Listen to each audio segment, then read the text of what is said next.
Hey everyone, this is my Fat Bob 114, and yesterday I was installed the engine guard.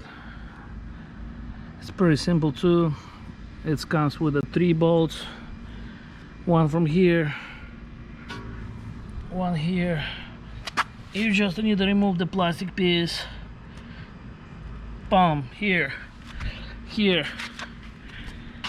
and here. That's it. It's very simple. It's take me 15 minutes, maybe 20. So yeah, everything you need. It's I use the drill and sockets and Allen key.